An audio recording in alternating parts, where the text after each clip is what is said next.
Good morning, everyone. Happy Wednesday. It is July 24th.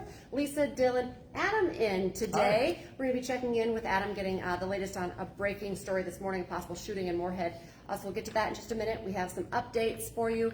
Of course, we're live on Facebook every weekday morning, right around this time. Stays on your feed, though, throughout the day. So whenever it works best for you, you can get your latest news and weather headlines for the morning. We also make it into a podcast. You can find that at inform.com/podcast and look for the Inform Minute. Starting with Dylan, this morning, hazy skies. Yep. You tracked a little fog as well. Do you have an update? Yeah, so the fog is burning off like it does. It just takes some time. I'm sure there's still a few spots that are still dealing with a little bit of fog, but it's definitely getting better. The rest of the day, plenty of sunshine. It's going to turn out to be a really nice day. Low humidity, some relief from the haze. We'll still have it, but it should be a little better today. But it all comes back tomorrow. South wind gusting to 30 miles an hour both tomorrow and Friday. It'll bring back the humidity, the heat, the haze. It's all back, and then wind calms down for the weekend. But I don't know if that's a good thing because it's still going to be hot and humid, and it's just going to be a sweat fest at the air show this weekend. Okay. We've said this several times, so plan ahead. Yes. I'll bring water, shade, even if it's just a cap, just so. All good ideas. It's going to be dangerously warm. Will be. All right. Thank you, Dylan. Yep. Okay, and Adam, obviously, people have not seen you on our Facebook Live, Hi. but Adam has been here for a while now. Yep, the executive producer of First News, but then called into duty when needed. And this morning we had some breaking news out of Moorhead. I was out there all morning long. There were reports of a possible shooting around 3:15 a.m. Neighbors told us that they heard like pop sounding like gunshots. That they told us police were going door to door looking for a man in a black shirt. And what police did tell us is they found a man in between two buildings in a parking lot on 18th Street South, that's just near MSUM and Rompkey Park, and he had life-threatening injuries. They took him in the hospital.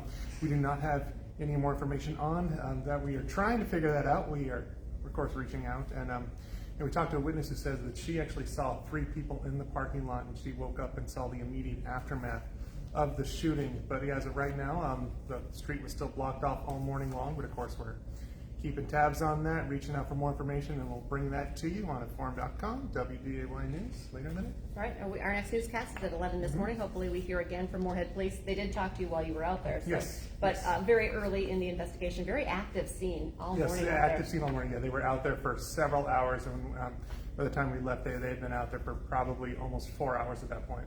And can you kind of describe the scene as well? If people weren't watching, we had so many squad cars blocked off. I mean, huge area blocked off with police tape. Yeah, right when I got there, a little before 5 a.m., they had blocked off the police. They had blocked off the street of police tape. Of course, it's 18th Street South and 9th Avenue South, so it's right south of all the sports fields at MSUM, a couple blocks west of the Moorhead Pool in Rompkey Park.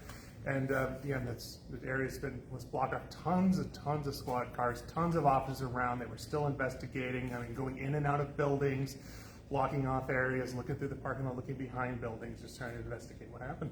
All right. Well, developing story. We'll keep you updated as soon as we get any more information. So thank you, Adam, All right, thanks, for that Lisa. update. All right, some of our other news headlines this morning. We now know 2 vehicles and a garage were destroyed in an overnight fire in Lidgerwood, North Dakota. The Richland County Sheriff's Office says the call came in around 2 this morning. The house as well as the neighbor's house were also damaged in the fire. We are still working to find out how that fire started, so stick with the news later for updates on that story. You can help save a dog from being euthanized. Right now, Homeward Animal Shelter is looking for homes for 11 dogs who are in the pound on the Spirit Lake Reservation near Devil's Lake. Homeward has until only Monday to find homes for these dogs, or they'll be put down. The shelter is looking for either foster homes or permanent homes. If you would like to find out more information on the dogs or how you can help out, how you can get in contact with Homeward Animal Shelter, just go to our website, inforum.com. Today, big story, the Democratic National Convention Rules Committee will meet. As we have reported, Minnesota Governor Tim Walz is on the Convention Rules Committee, and today's meeting actually follows an exchange of words between Governor Walz and former President Donald Trump. Now, not in person, those words were actually exchanged over social media, but also on TV. Trump posted on Truth Social in reference to an appearance from Governor Walz on Fox News earlier in the day where he discussed potential Democratic nominees, including Kamala Harris. It also, though, focused on the quick timeline in which the party pushed for Harris and Walz as a possible VP pick. Now, Walz responded then saying that a lot has changed in his opinion if Donald Trump was tweeting at him Walz says he's looking forward to the next 104 days. Of course, we'll continue tracking that story and let you know what happens at the committee meeting today and if there's any more back and forth between Trump and Walz as well. A reminder, tonight President Joe Biden will address the nation for the first time since he decided to step out of the 2024 race for president. You can watch that live on WDAY TV starting at 7 o'clock. And heads up, right now you can sign up to get tickets to see former President Donald Trump and his running mate J.D. Vance in Minnesota.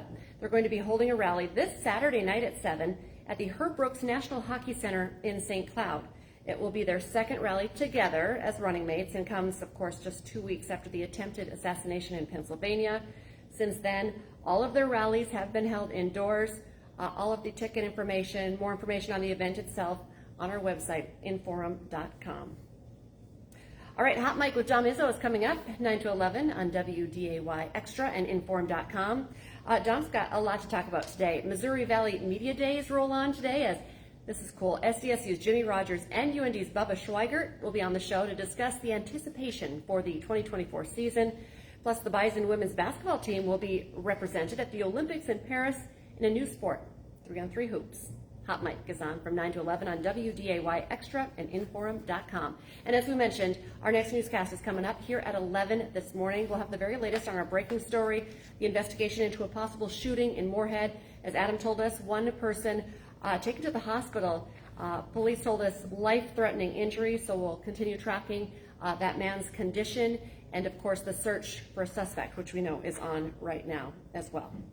Remember, you can get all these news, weather, sports headlines in one place, inforum.com. Great deal right now. 99 cents a month for your first 3 months. Just go to inforum.com/subscribe to check out that deal. And once again, we have you covered this afternoon as well. 4, 5, 6, 9, and 10, and we'll be back tomorrow morning with more First News from 5 to 7. Have a great day, everyone.